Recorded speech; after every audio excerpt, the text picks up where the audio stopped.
Of Gerald का गाँव है, उसके द्वारा प्रमाणित है या कि नहीं। अगर नहीं है तो फिर वो आपके नेशनलिटी के या आपके परमानेंट रेजिडेंसी के काम नहीं आएगा। उन्हें इससे दूर ही रहना चाहिए जो पैसे देके खरीदते सर्टिफिकेट, क्योंकि उसकी कोई वैल्यू नहीं है। और may be you never know कि गवर्नमेंट अगर कुछ वर्बल इंटरव्यू इम्प्लीमेंट कर दे नेशनैलिटी के लिए, so it will be very difficult for them. सीखने के दौरान मुझे लगा कि अच्छा, भाषा इतनी मुश्किल चीज़ नहीं है। तो स्कॉलरशिप की बात थी, उन्होंने भी मना नहीं किया, कहा कि हाँ ठीक है, आप जा सकते हैं, लेकिन वो एक झूठ था।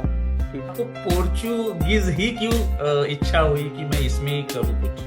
हाँ, कई बार कई चीजें होती हैं जिसका सीधा सीधा जवाब नहीं होता, तो इस सवाल का मेरे पास भी सीधा जवाब नहीं है। तैरने के लिए आप मुझे 1,000 थ्योरेटिकल क्लासेस दे सकते हैं, लेकिन जब तक आप पानी में उतरेंगे जी नहीं, जी जी। है ना, तब तक आप उसका कोई फायदा नहीं है। तो यहाँ पे आया तो एक अलग ही दुनिया थी, और बिल्कुल मैं बहुत कुछ सीख के आया था वहाँ से। लेकिन यहाँ आके लगा कि अच्छा, कुछ तो आता ही नहीं है। कि भी, या गंगा में जाके भी अगर गाय प्यासी रह जाए तो दोष गंगा का नहीं है, गाय नहीं का है, है। गाय का है, करेक्ट। आप पुर्तगाली नहीं सीखते, आप हमेशा दूसरों पर निर्भर रहेंगे। फिनांसेस में जाना है, जी। पुलिस के पास जाना है, सोशल सिक्योरिटी जाना है, हमेशा आप किसी के चक्कर में, भाई चलो मेरे साथ। भाषा नहीं, अभी आज मैं, डिपेंडेंसी वो हमेशा बनी रहेगी फिर। बिल्कुल, तो हमने चुना है पुर्तगाल में रहने का फैसला हमारा है। जी। तो हम पुर्तगालियों से ये उम्मीद करें कि सारे पुर्तगाली अंग्रेजी बोलें। अगर आपका पहला sentence he do speak English, तो आपका आधा काम तो वहीं खराब हो गया। आपको व्यक्तिगत रूप से बहुत बहुत धन्यवाद, और आपके प्रयास को भी आभार कि आप कोशिश कर रहे हैं कि जो हमारे लोग, हमारे समाज के लोग, हमारे देश क्षेत्र के लोग जो पुर्तगाल में हैं, यूरोप में हैं, उनको हम कैसे अच्छी से अच्छी जानकारी दे सकें और उनका जीवन कुछ आसान कर सकें। तो इसके लिए आप और आपकी पूरी टीम बहुत बधाई की पात्र है।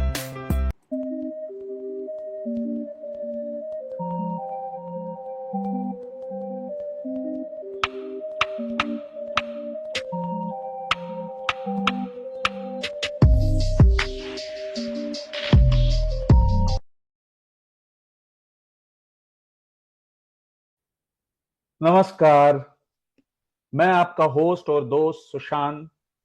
आई am welcoming to one more inspiring episode of coffee with SP under SP production. आज हमारे साथ एक बहुत ही खास मेहमान है जो इस समय यूनिवर्सिटी ऑफ लिस्बन में पढ़ाते हैं और उन्हें भाषा और संस्कृति से गहरा लगाव है। इन्होंने भारत के मशहूर JNU that is Jawaharlal Nehru university से पढ़ाई की है और बड़ी कंपनी में, जो ग्लोबल कंपनीज होती है, उसमें भी लैंग्वेज स्पेशलिस्ट के रूप में भी काम किया है, कॉग्निजेंट जैसे कंपनी में। आज हम उनसे जानेंगे कि भाषा हमें कैसे जोड़ती है और उनका लिस्बन का अनुभव और एक शिक्षक के रूप में उन्होंने क्या क्या सीखा है। तो चलिए शुरू करते हैं आज की खास बातचीत। I welcome Mister professor Shiv Kumar Singh. नमस्ते sir ji, welcome to our show. मैं बिना समय लिए आप पे क्वेश्चंस की बरसात करूंगा अभी, जो मुझे पता है कि आप स्वागत एक्सपर्ट है इसमें।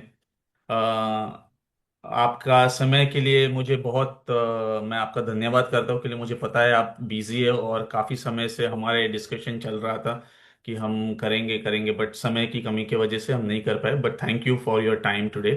सो I will take you the early back days. आप जब इंडिया में थे और आप जेएनयू में पढ़ते थे, तब से लेके अब तक आपकी जर्नी कैसे रही है? क्या बदलाव आए हैं उसमें और क्या क्या इम्पोर्टेंट मोमेंट्स थे? और तो सबसे पहले बहुत बहुत आभार आपका इस अवसर के लिए। ठीक है, हम बहुत समय से लगे हुए हैं इसको करने के लिए, लेकिन आज वो शुभ घड़ी आ गई है।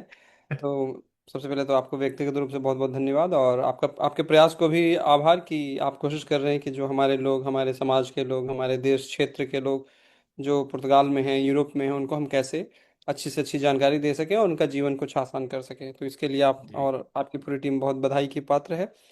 रही बात मेरे जीवन की, तो अगर हम, मतलब, मैं तो ऐसे एक छोटे शहर में, छोटा इतना भी छोटा नहीं है, मैं धनबाद में पैदा हुआ हूँ। पैदा हुआ तो मैं जौनपुर में, लेकिन धनबाद में पला बड़ा हूँ। और उसके बाद जो है कि उच्च शिक्षा के लिए मैं दिल्ली आया, और दिल्ली में पढ़ाई के दौरान फिर मुझे दिल्ली जेएनयू और डीयू में भी पढ़ने का अवसर मिला।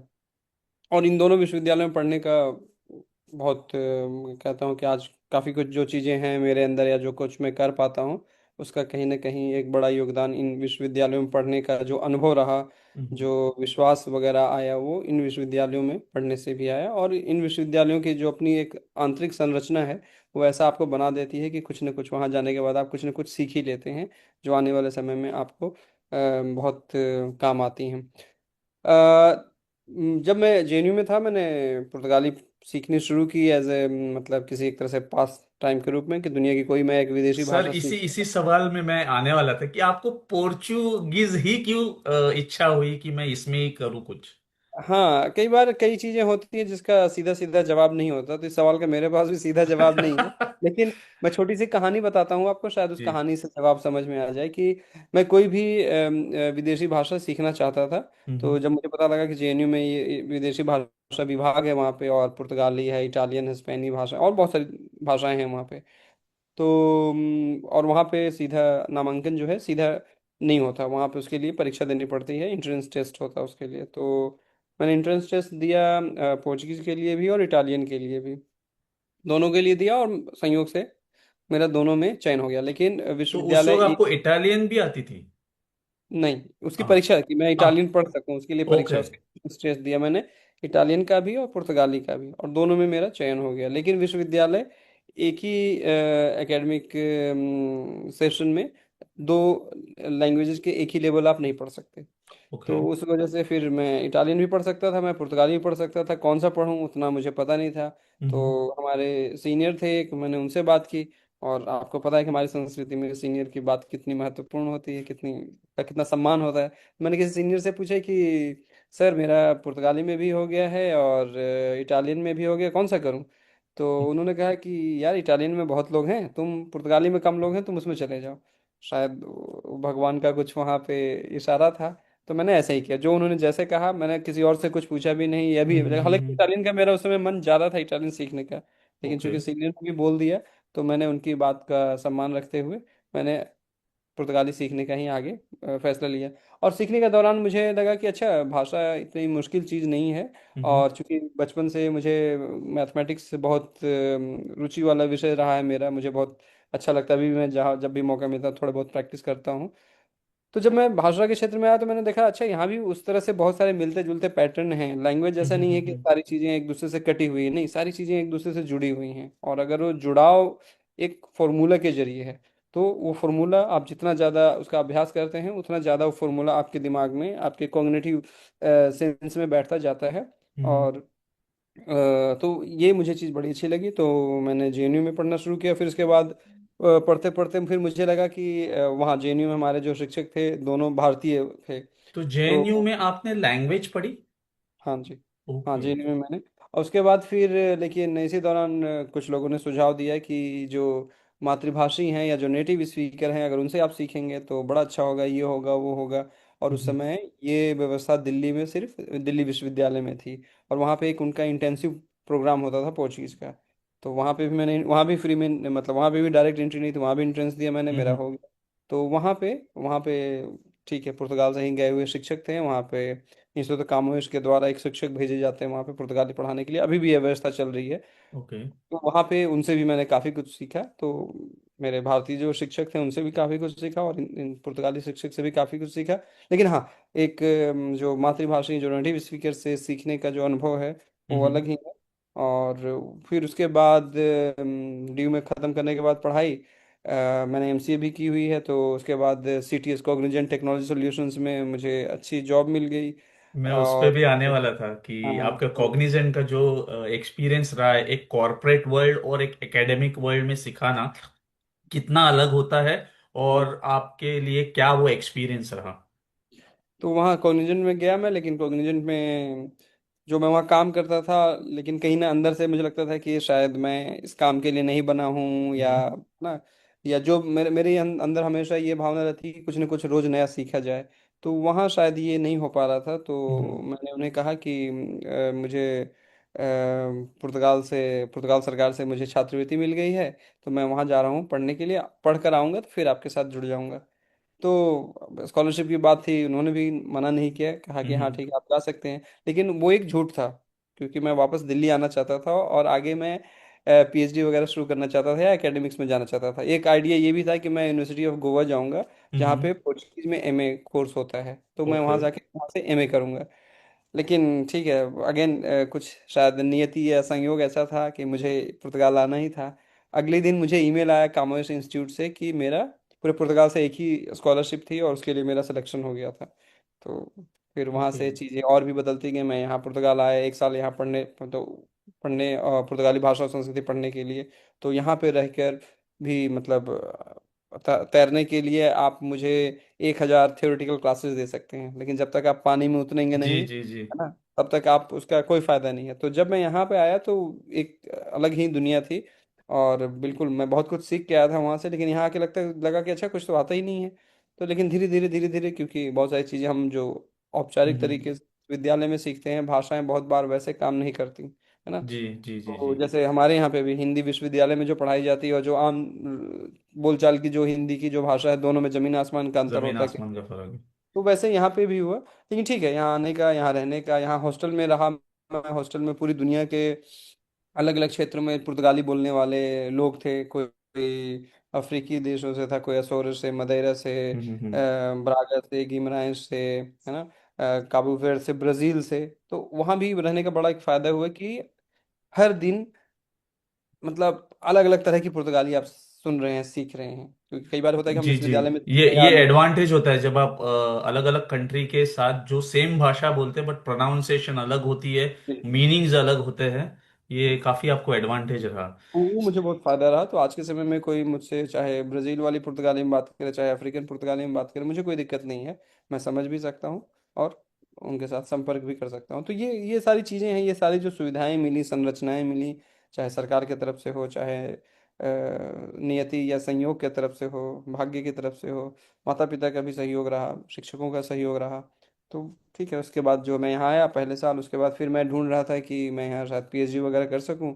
तो उसी दौरान यहाँ विश्वविद्यालय में उन्होंने हिंदी पढ़ाने हम्म की पढ़ाने का पाठ्यक्रम भी चालू किया एशियन अध्ययन के अंतर्गत। उसमें एशिया की 7 नई भाषाएं आई थी पहली हम्म। बार, जिसमें से हिंदी भी एक है।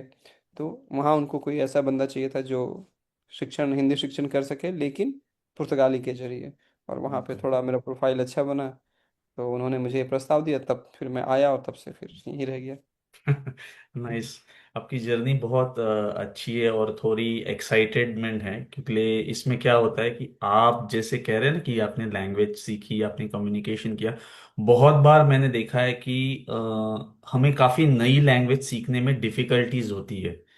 तो इस चैलेंज को ओवरकम कैसे कर सकते हैं कोई भी जिसको भी लैंग्वेज सीखनी है क्विकली? क्योंकि बहुत बार क्या होता है ना, हम काफी साल रहे हैं यहाँ पे but because we didn't get chance to interact with the locals or even with the other community, we couldn't able to learn that language very fast. हम सीख नहीं पा रहे। बहुत बार एक बेसिक तो आती है सबको, बट जैसे फ्लुएंसी हम एक्सपेक्ट करते हैं वैसे नहीं आ पा रही है। तो इसके लिए क्या कर सकते हैं?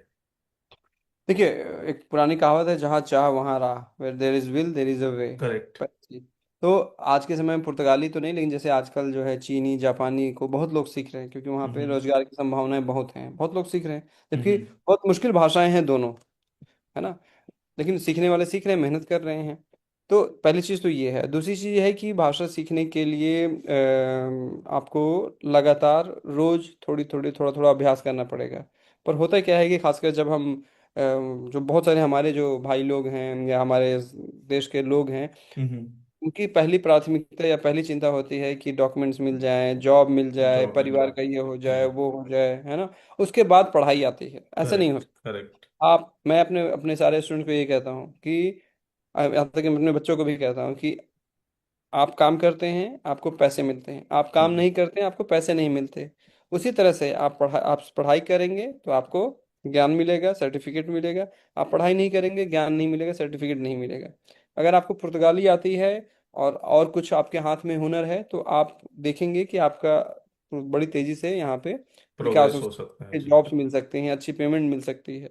लेकिन अगर आप इस ख्यालात में रहेंगे कि नहीं, कि ठीक है काम तो चल रहा है, और कई हम्म बार हम अपनी कम्युनिटी में रह के सारी चीजें हम्म कर रहे हैं हम्म। कि सामान जिससे खरीद रहे हैं वो भी भारतीय है ना, उबेर वाला भी भारतीय है ना, किसी तो को हमें मौका ही कुछ। नहीं मिल रहा है हाँ, तो फिर। उस इस चक्र से आपको बाहर निकलना पड़ेगा। जी आपको भी थोड़ी कोशिश करनी पड़ेगी। और पुर्तगाली लोग अच्छे हैं, जैसे जी फ्रांस में है, जी अगर आप गलत फ्रांसीसी बोलते हैं तो वो बहुत बुरा मान जाते हैं। जी जी जी लेकिन पुर्तगाली ऐसे नहीं, आप टूटी फूटी गलत सही जैसे ही बोलते हैं तो वो भी कोशिश करते हैं आपको सीखने की, सिखाने की। जी। ठीक है। ये तो मेरा भी खुद का अनुभव रहा है कि वो आपको करेक्ट करेंगे, प्रैक्टिस करवाएंगे उसी वक्त प्रोनाउंसिएशन अगर बिल्कुल रॉन्ग हो रहा है तो। बिल्कुल।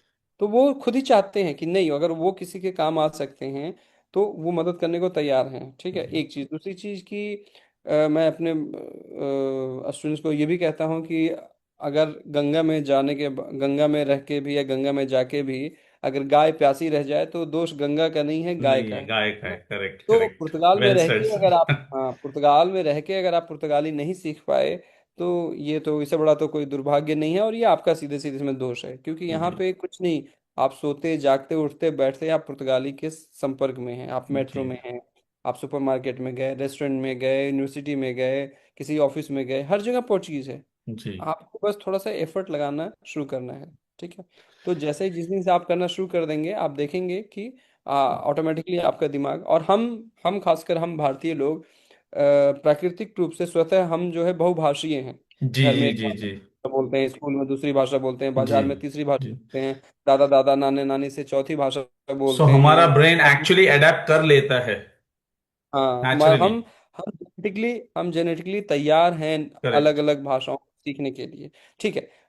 हमारे लिए हमारी भारतीय भाषाओं में क्या है कि बहुत सारे उनमें सांस्कृतिक चीजें एक समान हैं, तो हमें वहां करेक्ट। पे दिक्कत नहीं है। जैसे राम है, सीता है ना, जी लड़की जी है, तो ये तो हमें पता है। पुर्तगाली में शायद ये चीजें नहीं पता, इनको सीखना पड़ेगा। पर ऐसा नहीं है, हम जो स्वतः है, जो हमें प्रकृति ने बनाया है, ऐसा बनाया है कि हमारा दिमाग तैयार है और भाषाओं को सीखने के लिए। लेकिन किसी भी काम के लिए, चाहे आप पॉडकास्ट बना रहे हैं, चाहे आप प्रोग्रामिंग में काम कर रहे हैं, चाहे आप मैनेजमेंट में काम कर रहे हैं, चाहे आप खेती में काम कर रहे हैं, हम्म। मेहनत का कोई सब्स्टिट्यूशन नहीं है। नहीं है मेहनत नहीं तो है। आपको करनी पड़ेगी। अगर आप समय से मेहनत कर लेंगे तो आपके लिए अच्छा है, आने वाला समय आपके लिए अच्छा होगा। नहीं करेंगे तो बाद में आपको मेहनत, जी देखिए प्रकृति आपसे मेहनत करवा के रहेगी। जी जी जी अगर आज आप पुर्तगाली सीख लेते हैं तो आप अपना काम स्वयं कर सकते हैं, अपना समय बचा सकते हैं। अगर आप पुर्तगाली नहीं सीखते, आप हमेशा दूसरों पर निर्भर रहेंगे। फिनेंसेस में जाना है, जी। पुलिस के पास जाना है, सोशल सिक्योरिटी जाना है, हमेशा आप किसी के चक्कर में, भाई चलो मेरे साथ। भाषा नहीं, अभी आज मैं, डिपेंडेंसी वो हमेशा बनी रहेगी फिर। बिल्कुल। तो उस डिपेंडेंसी में क्या, आपका समय भी जाएगा, पैसा भी जी जाएगा, काम भी रुकेगा। तो आप, आपका हर काम जो है सामने वाला बंदा जब समय देगा तभी होगा। जी जी। तो और अगर इसमें खुद का कॉन्फिडेंस भी नहीं रहता इतने बिल्कुल, साल तो रहने के बावजूद। टूटी फूटी ही सही, लेकिन अगर आप अपनी बात अपने मुंह से बताना शुरू करते हैं जी तो उसका एक अलग प्रभाव है। ठीक है। अब तीसरी जो सबसे बड़ी चीज है कि चूंकि हमने चुना है पुर्तगाल में रहने का, फैसला हमारा है, जी। तो हम पुर्तगालियों से ये उम्मीद करें कि सारे पुर्तगाली अंग्रेजी बोले। ठीक है, लिस्बन में शायद इतनी हम्म। दिक्कत नहीं है, काफी सारे पुर्तगाली मिल जाते हैं जो इंग्लिश बोलते हैं। पिछले 5-10 सालों में टूरिज्म भी पुर्तगाल में बहुत बढ़ा है, इसकी वजह से भी अंग्रेजी लोग बोलने लगे हैं। पर चूंकि आपने इस देश को चुना यहाँ रहने के लिए, तो आपकी कम से कम कुछ जिम्मेदारियां हैं, और उन जी। जिम्मेदारियों में एक है कि आप कुछ तो दिखाएं कि आप इस समाज से, इस देश से, इस भाषा से जुड़ना जुड़े चाहते हैं जी। हैं। बिल्कुल। और उसकी एक पहली सीढ़ी जो है वो भाषा के ज्ञान से होके जाती है ना। आप किसी को, आपने गए और सबसे पहले सेंटेंस बोला आपने, डू यू स्पीक इंग्लिश, तो ऑब्वियसली मैं अपने देश में, अपनी अपने क्षेत्र में हूँ, और ठीक है, even if I know English I am not compelled to communicate with you correct. English in my own country. सो अच्छा होगा आप गए, ओला सिन्योर बुंदिया बतार्द, desculpe, एटलीस्ट शुरुआत करें बेसिक से। preciso de that uma informação, mas o meu português correct não é muito bom. Would you mind if I speak something in English? Correct. You create a situation so that the other person also sees, कि okay, उन्हें भी अच्छा लगता है कि सामने वाले ने एटलीस्ट ट्राई की, exactly. और उसे उतनी फ्लुएंट नहीं आती है इसलिए अब वो थोड़ा सा रिक्वेस्ट कर रहा है। एग्जैक्टली, जी सुशांत की तरफ से उनको लगना चाहिए कि हाँ ठीक है, बंदा जी कोशिश कर रहा है। ओला बंदिया बोतार्द, कैसे हैं, कोमुस्ता, ये वो बोलना सीख रहा है, और भी चीजें सीख जाएगा। जी जी जी शायद अब जो आगे पूछना चाह रहा है बहुत जटिल चीज है, कॉम्प्लेक्स चीज है, तो जी वहां पे वो अंग्रेजी में सहज महसूस कर रहा है, ठीक है कोई बात नहीं। लेकिन अगर आपका पहला sentence he do speak English, तो आपका आधा काम तो वहीं खराब हो गया। और हम यहाँ पे हैं, हमें अपना काम निकालना है। तो थोड़ा जी ये जी भी जी स्ट्रेटेजी है कि आप जी सामने जी वाले जी को पहले कंफर्ट दिलाएं कि ठीक है, हम आपका सम्मान करते हैं, आपकी भाषा का सम्मान करते हैं, आपके देश का सम्मान करते हैं, और और वो लेकिन हम वो वो सही है सम्मान उनकी जगह पे, क्योंकि हम अगर हमारे लोगों से भी मिले, फॉर एन एग्जाम्पल अगर हम किसी पंजाबी से मिलते हैं तो वो भी अपनी भाषा में पंजाबी में ही शुरुआत करते हैं बात करने के लिए, it's a very natural. So हाँ if we are in there country, हम उनके कंट्री में हैं, तो हमें टोटली ट्राई करनी चाहिए और उनको ये दिखाना भी चाहिए कि हम ट्राई कर रहे, सो दैट वे वो हमें वेलकम करेंगे उस चीज के लिए। बिल्कुल बिल्कुल। तो ये छोटी छोटी चीजें हैं जिससे कि आप अपना काम भी बना सकते हैं, और सामने वाला जो है कि वो गुस्सा भी नहीं होता जी है ना। जी जी कि तो ये कई बार आपसे किसी ने मेरे कुछ एक ऐसे दोस्त भी हैं जो यहाँ पे 5-6 साल से रह रहे हैं, अच्छी कंपनी में काम कर रहे हैं, लेकिन हम्म वो पुर्तगाली वगैरह नहीं बोलते। क्यों? उनका क्योंकि कहते हैं जहाँ मैं काम करता हूँ वहाँ तो मेरा सारा इंग्लिश में हो जाता है ना, और जो उनका सर्कल भी हो सारा। लेकिन अब वही है कि अब चूंकि अब वो नेशनलिटी वगैरह लेने वाले हैं, तब सोच रहे हैं इधर कुछ कर लूँ उधर कुछ कर लूँ, और इस वजह से क्या है, बहुत सारे लोग, हमारे लोग सर्टिफिकेट खरीद भी रहे हैं, या ऐसे कोर्सेज में जा रहे हैं जहाँ पे कोर्स में जाते नहीं हैं, है ना, एक तरह से नकली सर, मैं कोर्स कर। इस प्रश्न पे आऊंगा। जी। उसके पहले मैं आपको एक पूछना चाहता हूँ कि बहुत सारे लोग अभी जॉब सीकर पे आ रहे हैं पोर्चुगल में, तो हम्म। वो वीजा लग जाता है और आ जाते हैं। मैं चाहता हूँ कि वो पोर्चुगीज सीख के आए इंडिया में ही। और बहुत बार उनकी ये कंप्लेन होती है या ये क्वेरी होती है कि उनको पता नहीं है इंडिया में कहाँ कहाँ वो सीख सकते हैं। तो क्या आप इस पे कुछ थोड़ा सा लाइट दे सकते हैं, कहाँ पे कर हाँ, सकते हैं आजकल वो? आजकल एक तो है कि बहुत सारी चीज़ें, बहुत सारे कोर्सेज हैं ऑनलाइन, आप कर सकते हैं, है ना, हम्म बहुत सारे यूनिवर्सिटीज़ में अवेलेबल है। दूसरा है जो पोर्चुगीज एम्बेसी है दिल्ली में, उनके हाँ। कल्चरल सेंटर में भी पोर्चुगीज के कोर्स कराते हैं वो। ओके। ठीक है। और तीसरा है कि बल्कि मैंने खुद भी जो है कि काजल इंडिया का एक यूट्यूब पे चैनल है, वहाँ पे करीब 30-40 वीडियोज मैंने डाले हुए हैं छोटे छोटे, और हिंदी में। तो ओके। वो जो बेसिक पोर्चुगीज की जो ज़रूरत है वो वहाँ पे आपको मिल सकती है। ठीक है। तो अगेन, जहाँ चाह वहाँ राह, आपको। और करेक्ट। अभी जब से कोरोना के बाद से तो online courses, e learning, be learning, है ना, इनकी करेक्ट। तो मतलब बाढ़ सी आ गई है। अब आपको आज के समय में पुर्तगाली में, यहाँ तक कि ठीक है, पुर्तगाली तो फिर भी ज़्यादा उसमें ढूंढी जाने वाली भाषाओं में से एक है, यहाँ तक कि हम्म। हिंदी वगैरह के भी, या हमारी दूसरी भाषाएं जो हैं भारत की, उसके भी बहुत सारे ऑनलाइन कोर्सेज हो रहे हैं। जी ठीक जी है, जी। उसमें कोई दिक्कत नहीं है, लेकिन हाँ, अगर कोई तो इंस्टीट्यूट में आप जाके सलाह देंगे उनको कि वो सीख के ही आए लैंग्वेज यहाँ पे?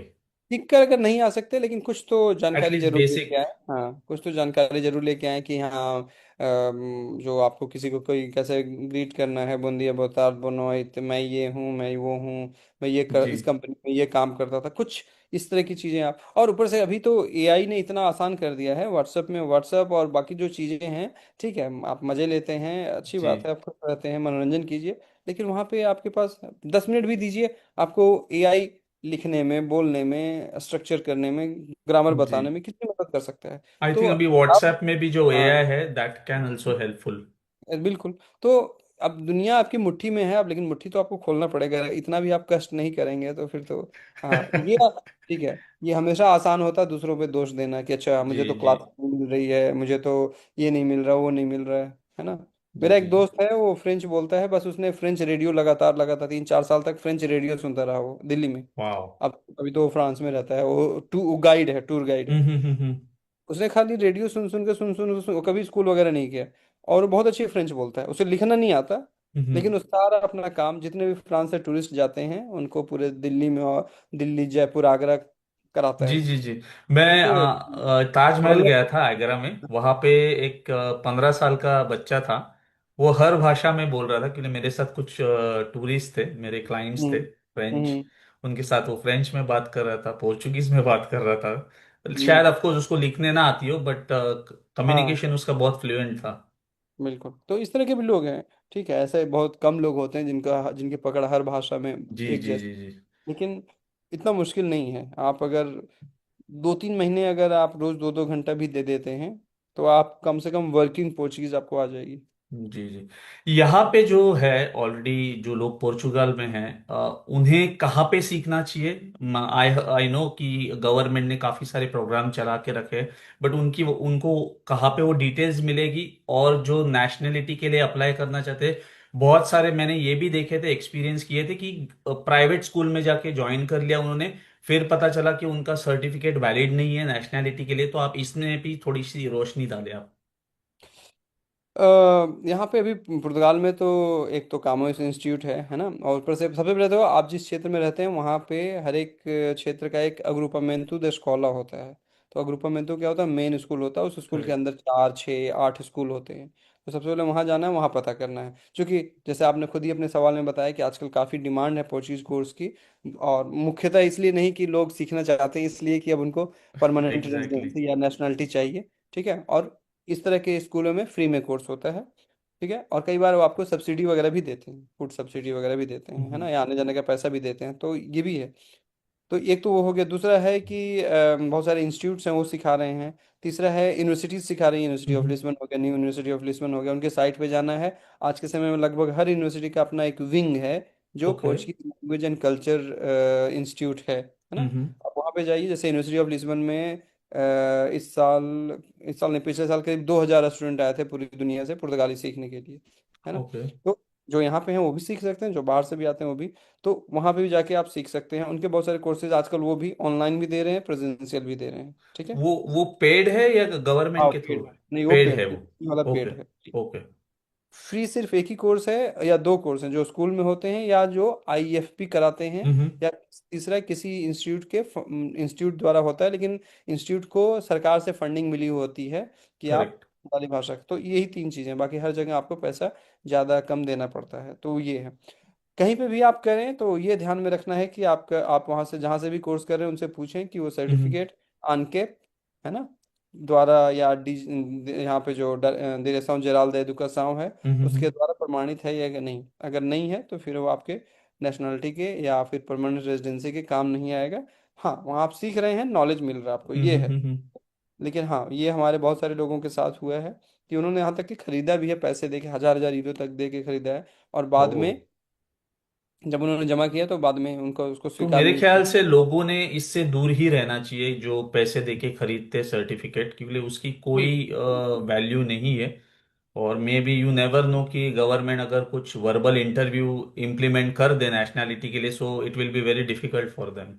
बिल्कुल बहुत अच्छा सवाल कहा आपने, बहुत अच्छी बात कही है। और मुझे जहाँ तक लगता है कि आने वाले समय में ऐसा होना संभव है, जी। क्योंकि सर्टिफिकेट सरकार कितनी भी कोशिश कर रही है, उसकी जो प्रामाणिकता है जी। वो सही नहीं हो पा रही है। ठीक है। हम्म। क्योंकि लोग इतने ज़्यादा हैं, डिमांड इतनी ज़्यादा है, पैसे लोग इतना लगा रहे हैं कि कहीं ना कहीं सिस्टम को थोड़ा वो करप्ट कर दे रहे हैं। तो जी। जी। सरकार हो सकता है, जैसे कि अभी जो आज के समय में जो उबर वगैरह चलाना चाहते हैं, अब उनका इंटरव्यू पोर्चुगीज में भी होने लगा है। जी, उनकी एग्जाम अभी आईएमटी में जाके ही उन्हें देनी पड़ती है। हाँ तो जी। बिल्कुल, तो इस तरह की चीजें अब पुर्तगाली भाषा में भी आ सकती हैं नई हम्म। सरकार के आने के बाद। एक चीज, दूसरी चीज की बहुत सारे देशों में, यूरोपीय देशों में क्या है कि आपको 4 लेवल करना है, दो नहीं। पुर्तगाल में तो दो ही करना है, A1 A2। लेकिन बहुत सारे हम्म। यूरोपीय देशों में आपको 4 लेवल करना होता है, B2 करना होता है। जी। और जी। सिर्फ लैंग्वेज नहीं सीखना होता है, आपको वहाँ का इतिहास भी सीखना है हिस्ट्री है। और वहाँ का कल्चर भी सीखना है, जी। हिस्ट्री ज्योग्राफी कल्चर भी, जैसे स्पेन में भी। जी। जी। और जी। बहुत जगह तो स्कूल में या इंस्टीट्यूट में आप पढ़ने के बाद आपको म्यूनसिपालिटी में भी जाके अटेंडेंस लगाना है कि आप वहाँ आज क्लास करने गए थे। हाँ। तो ओके। इस तरह की चीजें क्यों आई दूसरे देशों में, आप समझ सकते हैं जी। क्यों ऐसे जी। जी। पाने पड़े। क्योंकि कहीं ना कहीं माइग्रेंट्स की कोशिश ये रहती है कि सिस्टम को, है ना, जहाँ पे थोड़ा उसका लुक, इजी इजी वे से हाँ, तो करे। उसका फायदा उठाया जाए, जी। जी। जी। गलत फायदा उठाया जाए जी। जी। इनफैक्ट। जी। तो वही है। तो अब मुझे ये लगता है कि पुर्तगाल में भी ये चीज़ें हो सकती हैं, क्योंकि अगला, और जिस तरह से राजनीतिक माहौल पुर्तगाल में बदल रहा है, जी। तो शायद ये कोशिशें हो सकती हैं कि नेशनैलिटी का जो रूल है वो इतना आसान ना रहे। ना रहे। तो अगर उसको सीधे सीधे बंद नहीं कर सकते तो उसको दूसरे तरीकों से सरकार उस पर रोक लगा सकती है, जैसे लैंग्वेज का बढ़ा सकती है, इंटरव्यू कर सकती है ना। जी। तो ये सारी चीज़ें हो सकती हैं। और सर, किसी को पढ़ना है अपनी लैंग्वेज में, चाहे वो गुजराती हो, हिंदी हो, पंजाबी हो, तो उनके लिए बुक्स अवेलेबल है कहीं पे जो अपनी भाषा में वो पोर्चुगीज पढ़ सके?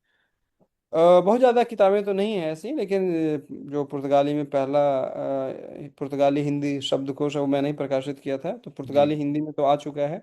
जी। और मैं अभी पहला एडिशन ख़त्म हो गया, दूसरे एडिशन पे काम कर रहा हूँ। तो जल्दी वो दूसरा एडिशन भी आने वाला है। इसके आगे मैं काम इस पे भी कर रहा हूँ कि भविष्य में जो है कि हिंदी के जरिए आप पुर्तगाली भी सीख सकें। तो उस पर जी। मैं काम कर रहा हूँ, तो आने वाले समय में उस पर भी आ सकती है किताब। और जैसे मैंने आपको बताया कि यूट्यूब में काज़ा इंडिया में के जी। प्लेटफॉर्म पे या चैनल पे करीब 40 क्लासेस हैं मेरी, फ्री में उपलब्ध हैं। दुनिया में लोग कहीं भी रह के उसको सीख सकते हैं, बच्चे बूढ़े, जी। पुरुष महिला जवान, कोई भी कहीं भी, है ना। तो उसका भी फायदा ले सकते हैं। बाकी हाँ, बाकी सरकार को भी यहाँ पे अब लग रहा है कि सिर्फ पुर्तगाली या सिर्फ पुर्तगाली और अंग्रेजी से काम नहीं चलेगा। हम्म। सोर्सेज जो हैं दूसरी भाषाओं से भी जोड़ने पड़ेंगे। जी। तो आने वाले समय में हो सकता है हिंदी से भी संबंधित रिसोर्सेज विश्वविद्यालयों में और बाजारों में उपलब्ध हों। इंटरेस्टिंग फैक्ट, जब मैंने ये देखी थी 2018 में, मैं आया था यहाँ पे। हम्म। उस वक्त तो काफी पोर्चुगीज ही थी, इंग्लिश तो काफी कम थी। बट हम्म। मैं रास्ते पे जहाँ देखता हूँ, जहाँ बस खड़ी होती है ना, बस स्टॉप, तो वो हम्म। इंग्लिश में ही लिखा है बस स्टॉप हम्म। करके। Because hmm. That is very short word and they can accommodate there. तो वो हम्म। एक इंटरेस्टिंग फैक्ट मुझे लगती है कि ऑटो ऑटो कारो बोलते हैं उसको, लेकिन हम्म। वहां पे बस स्टॉप ही लिखा हुआ है वो। बिल्कुल सो दैट इज बिल्कुल। Very interesting thing. और मैंने आपकी भी क्लासेस की हुई है ऑनलाइन 2019, बिफोर कोरोना, या कोरोना के वक्त शायद आपने ऑनलाइन कोरोना। क्लासेस ली थी हाँ उस हाँ वक्त। हाँ, कोरोना के वक्त ही, हाँ। जी जी। तो आप अभी भी वैसे क्लासेस ले रहे? हाँ, अभी भी मैं 2-3 क्लासेस ले रहा हूँ ऑनलाइन। जी। तो बल्कि अभी मैं एक प्लेटफॉर्म पे भी काम कर रहा हूँ, ई लर्निंग प्लेटफॉर्म पे, हम्म। जिसमें कि सारा जो कंटेंट है, रिसोर्सेज जो है, उसको हिंदी और पुर्तगाली में बनाया जा रहा है। तो उसमें भी जो लोग जुड़ना चाहें तो उसमें भी कर सकते हैं, लेकिन वो एक दूसरे इंस्टीट्यूट के जरिए है। तो वहाँ हम्म। पे फी है, वो देनी पड़ सकती है। ओके। मुझे पता है अभी रिसेंटली आप काज़ा-दे इंडिया के साथ एसोसिएटेड हो। उस पे मैं एक अलग से पॉडकास्ट करना चाहूँगा, काज़ा-दे इंडिया के रोल क्या है, क्या क्या कर रहे हैं और उनका फ्यूचर प्लानिंग क्या है। ठीक है। अभी हमारे पास थोड़ा वक्त बहुत कम है, तो मैं आपको सीधा रैपिड राउंड पे लेके जाऊंगा। आपको हम्म। क्विक आंसर देने हैं विदाउट थिंकिंग। ठीक ठीक है? है। आप रेडी ठीक। है? यहाँ पे ठीक। आपको कोई गिफ्ट नहीं मिलने वाला, अनफॉर्चुनेटली। कोई बात नहीं, कोई बात नहीं। ठीक है, तो आपका पहला प्रश्न है, टी या coffee?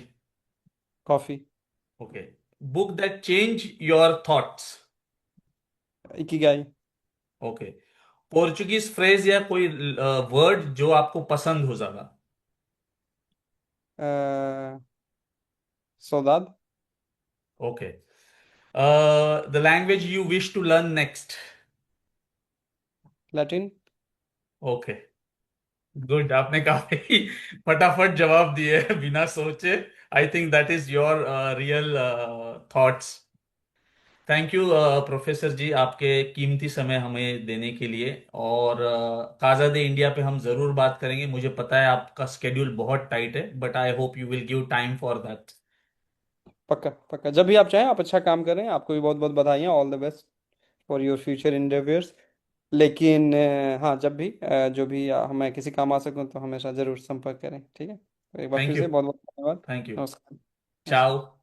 Tchau. Até Até a próxima. Até logo. Obrigado. Adeus. C C bye. लेकिन अगर आपको कुछ सीखने मिला तो इस वीडियो को लाइक करें और मेरी हेल्प कीजिए। आपको लाइक करने से ना ये वीडियो और भी लोगों तक पहुंच पाएगी। हाँ, हो सकता है कमेंट में एक थैंक यू और जरूर लिखिए। और आप इस चैनल पर अपलोड हुए और सभी वीडियो देखने पर बॉक्स पे क्लिक कीजिए। और आपको वैल्यू मिले तो चैनल को सब्सक्राइब जरूर करिए। जल्दी मिलेंगे और एक इन्फॉर्मेशन के साथ। Thank you.